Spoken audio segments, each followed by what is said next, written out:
Welcome. Today's question is, you are given an array A of size n. You need to print elements of A in an alternate order, starting from index 0. Consider zero-based indexing. Don't forget to add space between the two elements. Import required header files and namespace.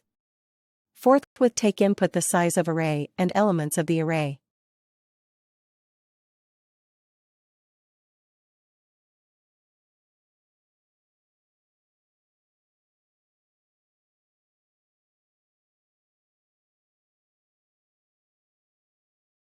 Now iterate over the array and the increment will be by 2 elements. Print the elements of the array skipping one element.